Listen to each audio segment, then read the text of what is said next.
Hello, I'm Kathleen Taylor, and I'm the co-host for Vantage Point. And also, I am the clinical social worker at the medical center providing mental health counseling. So today is our third show on coping with now, coping with, kind of the craziness of what's going on out in the world. And part of that craziness is that my co-host, Marcia Boyles, is now here virtually through the magic of Zoom. Good morning, Marcia. Good morning, Kathleen. Good to see you. To be here, and I have to say that as time has gone on, under these circumstances, we're needing your mental health expertise more and more by the day.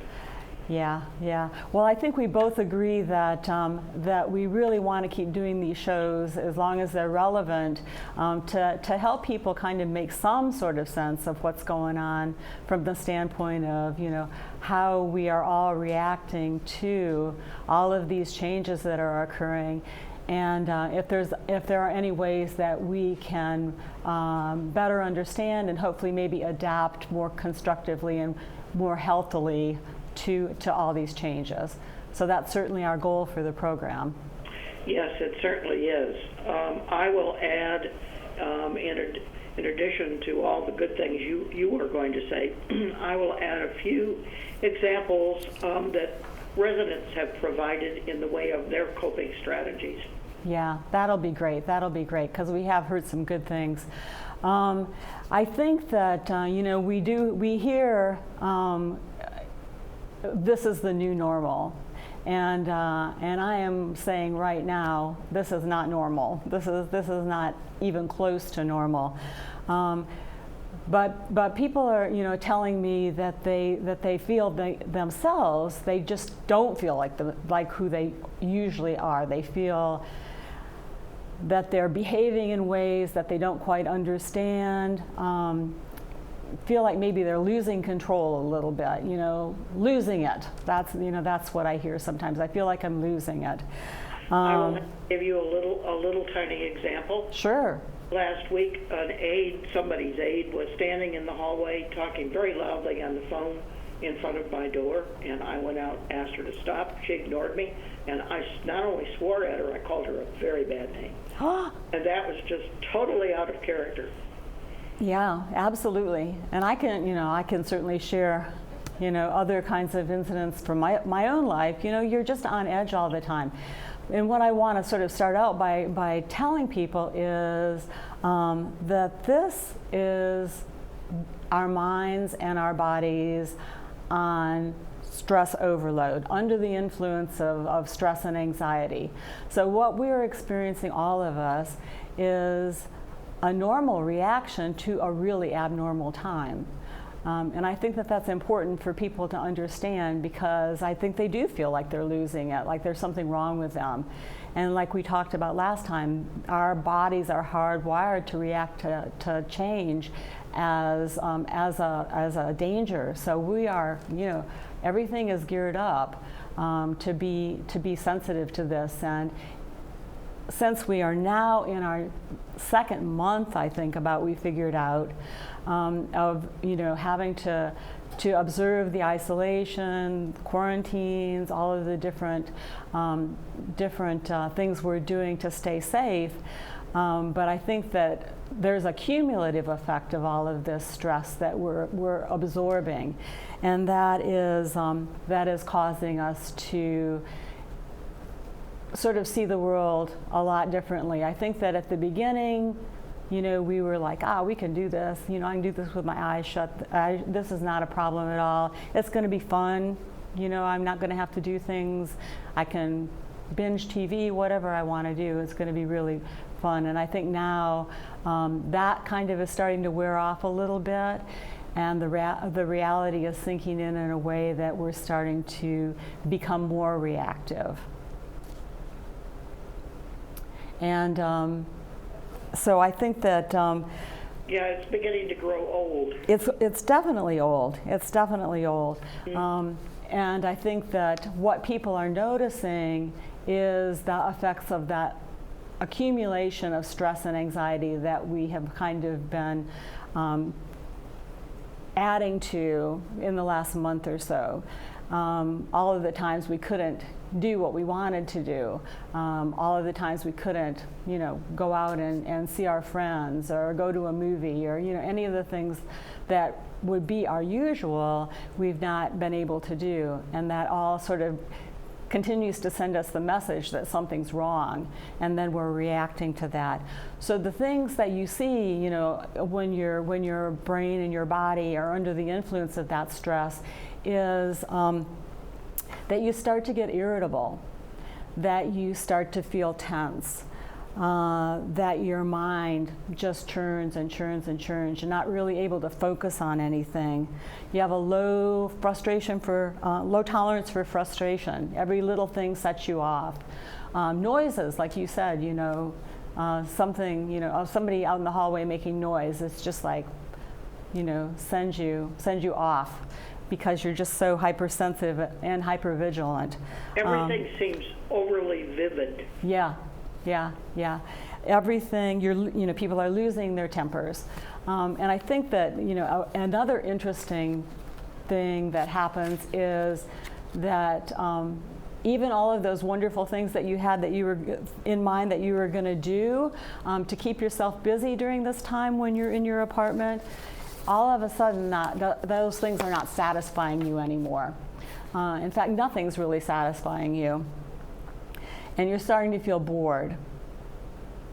And an interesting thing that I read recently is that they did a survey of about 4,000 people that lived in Italy in the last month where they were under such strict quarantine. And they asked them what was the hardest thing about that quarantine.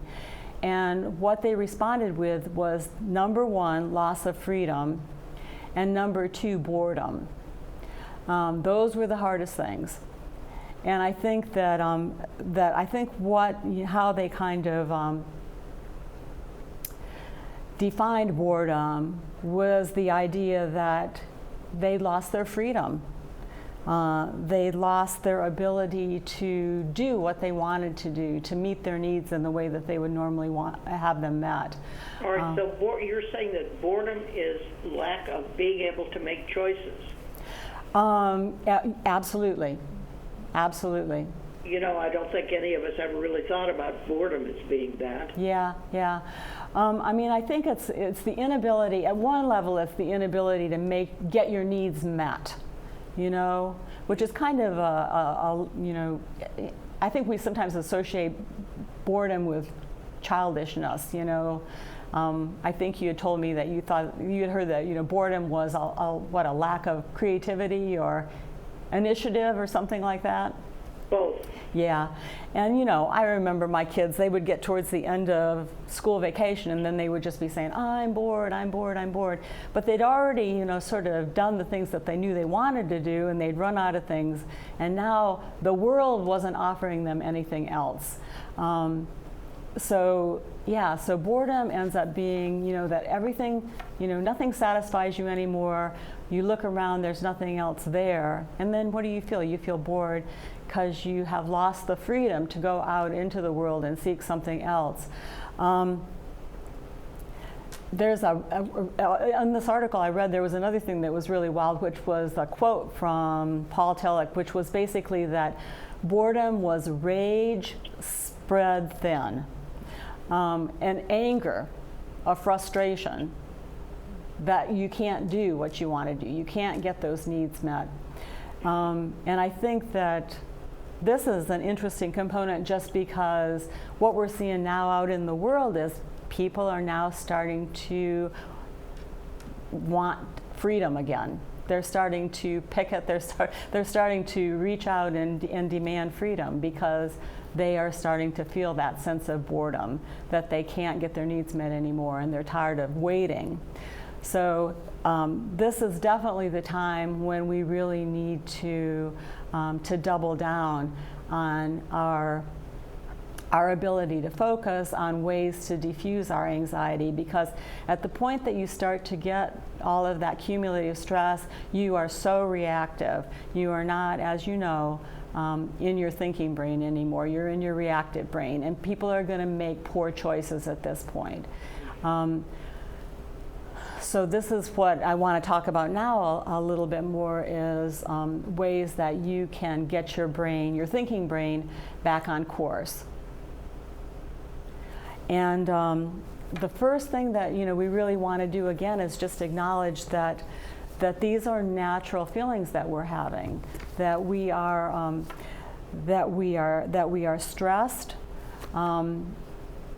and that the reactions that we're having are the reactions that are naturally hardwired into your body.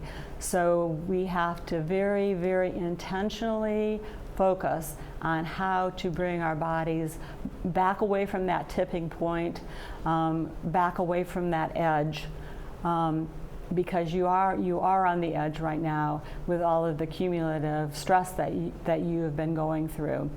Now, I do want to kind of say that there may be people that are not experiencing stress in the same way.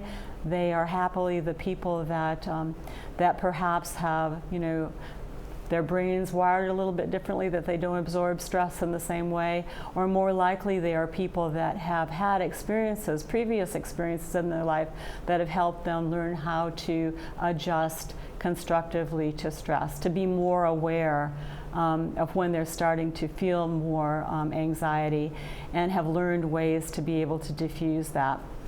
So that's kind of where I want to be able to bring all of our residents to, is to a place where they start to recognize when they're experiencing that stress and anxiety, what the signs are for them, and ways that they can diffuse that stress so that they can continue to be constructive and be able to cope effectively with what's going on.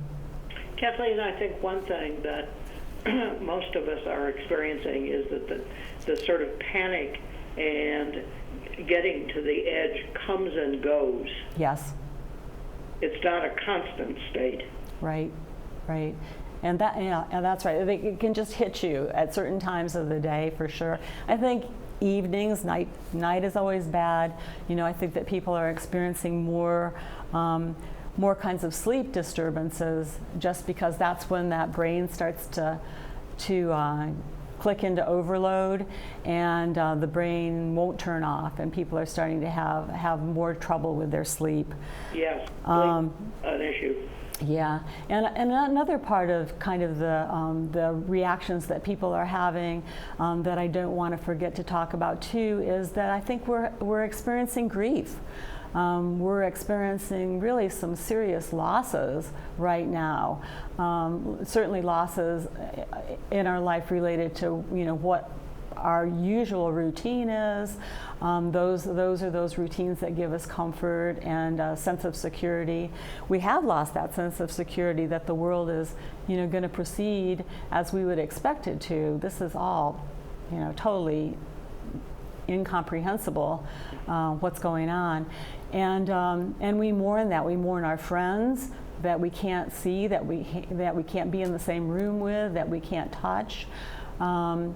There's just a lot of a sense of grief and loss that I think really gets folded into everything that's going on, and can certainly and add to the distress that we're feeling.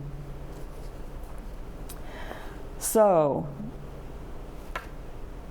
we want to be intentional in being aware that we have to do the things that we know how to do to calm down our reactivity and feel that we're in better control of our reactions.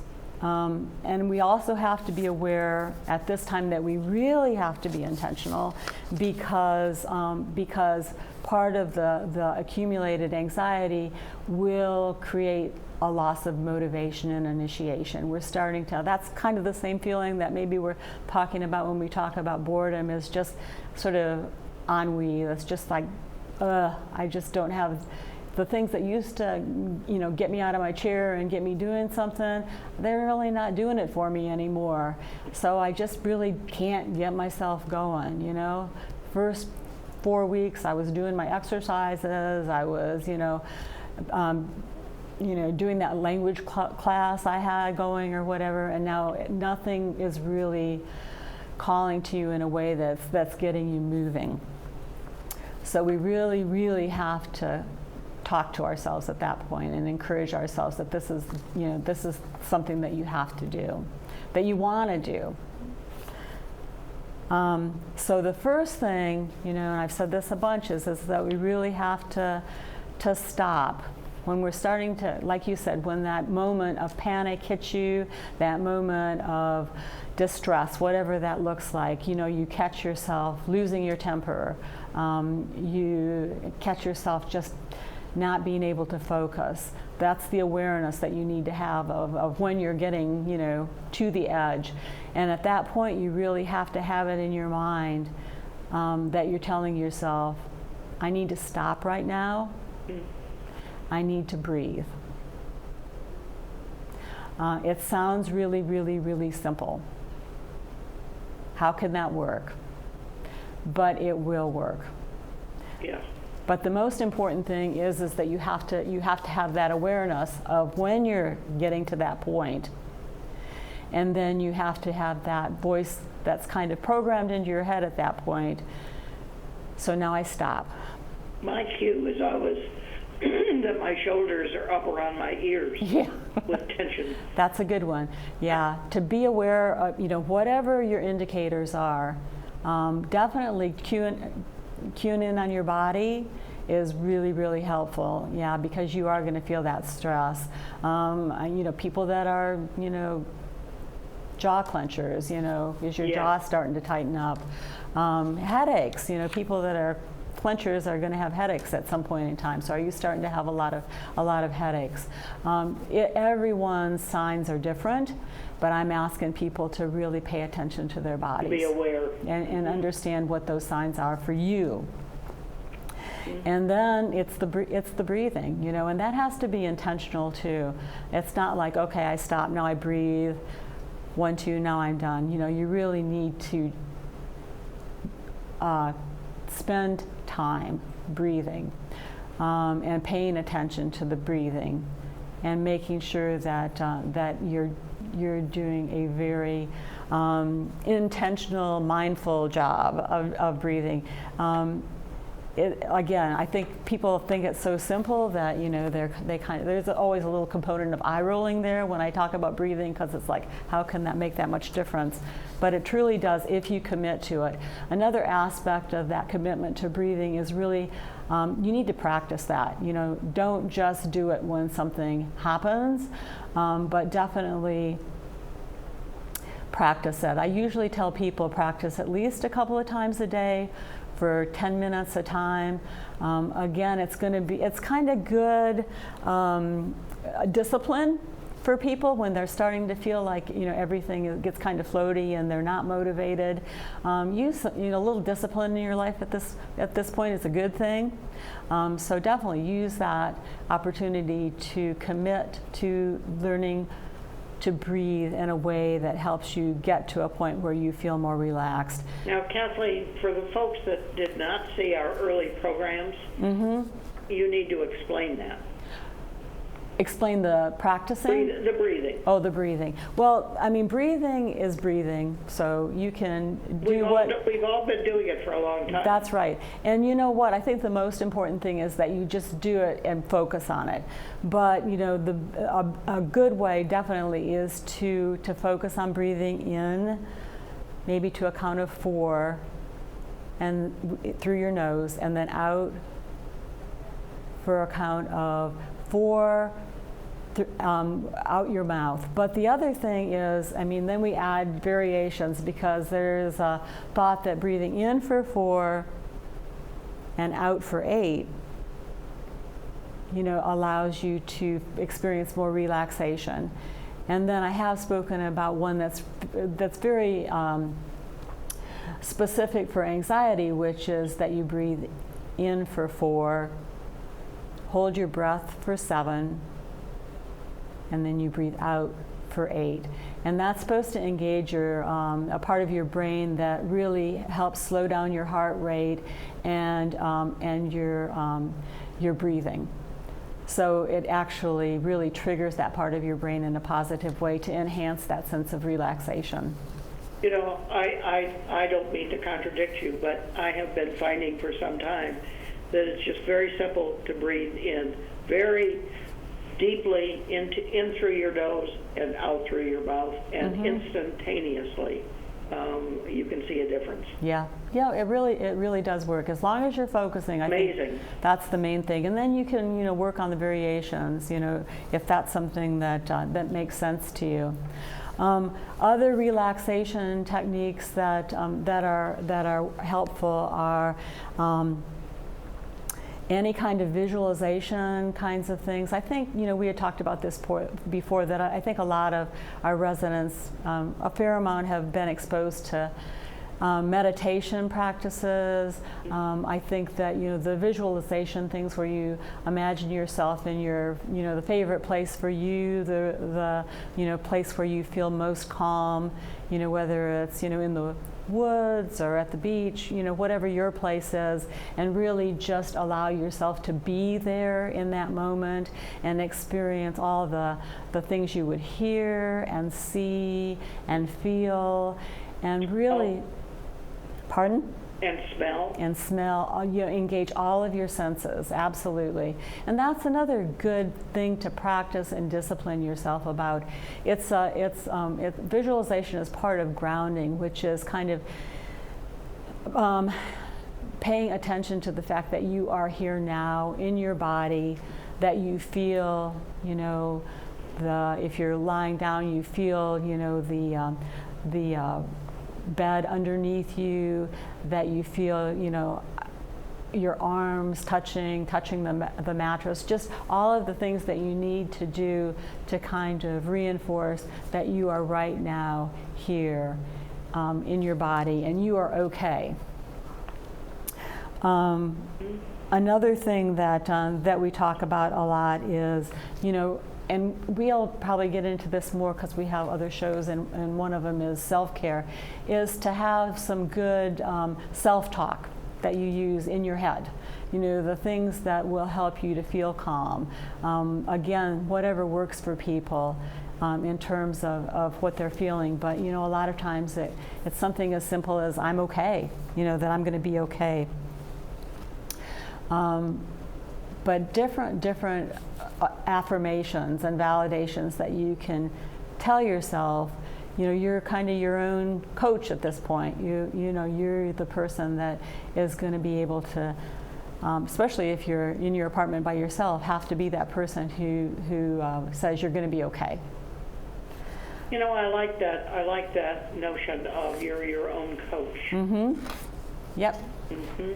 So, and another thing that we do that I talked about is that we worry a lot more. So different techniques to stop your worrying. One really simple one is, the idea that you, again, discipline yourself to allow yourself to worry for only a certain time of the day.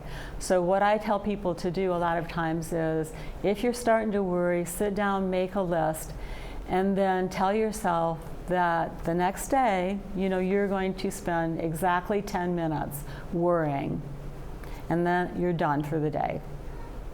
And that's another thing that people, I think, find it hard to believe works, but honestly, it works. Does it really? It absolutely does. Believe that one could limit one's worry time. Yep. Especially if people are like people maybe that are worrying at night, again, keeping themselves awake, to be able to write the worries down, take that list, put it somewhere where, say, I'm going to be thinking about it tomorrow. It's like it allows them to free themselves up enough, and then if it keeps popping up, they can use a little phrase that's, they can do Scarlett O'Hara, right? Tomorrow is another day. I'll worry about it tomorrow. Things like that. The other thing, definitely that we want to talk about is how to increase being able to see things in a more positive way. We know that when you're anxious, you tend to see the bad things. Those are the things that you're on alert for, because those are the things that might feel the most dangerous to you. So there again, you have to be very, very, very intentional about how to add positives to your life. There's actually a ratio, so I guess scientists have figured this out, but it's a 3-to-1 ratio, positive to negative. So again, with a discipline, if you find yourself thinking a negative thought, what you might do is then you have to think of 3 positive things to counterbalance that one negative thought. And that's, I think the discipline is really helpful for sure. You also want to be able to be able to pay attention to what's positive in your life. So, sometimes writing those things down, keeping a list every day of the positive things that happen to you. And I'll tell you, that is not easy for people that are in negative mode. I have asked people to do that, they come back and it's like, nothing good happened. I only had bad things happen, because they're looking for the positives that just smack you in the face, like, I won $100 kind of thing. It's not, though, there's lots of small positive things that you might be able to frame for yourself if you're paying attention. And that again takes intention, motivation, and focus. And those are all things that are going to help put your brain on track as well. So I think my keys for today are, I think just those words that I said, to be able to get your activated brain and body under the influence of anxiety back on track, so that you can feel like you have control of your life. It's that idea that though we can't control what's happening to us right now, we can control how we respond to that. But because we are so stressed out right now, we have to be aware of how much we have to be intentional. And we have to motivate ourselves, because it's going to be a little bit hard to get motivated right now as well. And that's my message. So did you want to add anything, Marcia? Well, there are two little hints of things that other residents have suggested might be helpful in terms of activities that we're engaging. Mm-hmm. The first is a computer brain game or series of brain games called Luminosity. This was developed by an academic institution, and they test you, and you can actually get the results of cognitive improvement. And it's a lot of fun. So go on, Google Luminosity. The second suggestion was by a resident, and she suggested that everybody in their late 80s and 90s knitted, learned to knit. In fact, some of the war effort, Second World War effort, was women knitting. I remember little patches of Afghan, knitted Afghan being in my grandparents' house. So she said, take up knitting, knit sweaters for everybody was her suggestion. Good one. But those are great because they both do involve engaging the brain, and focusing the brain. So that's awesome. Okay, so anyhow, it's time for us to wrap up. Good to see you. Good to see you, and good to see everybody. And we're going to have another program May 1st, which is going to help us in thinking about how to build in more control to our lives, how to build in more predictability, another way to kind of decrease the stress and anxiety that people are feeling. So that's going to be on May 1st.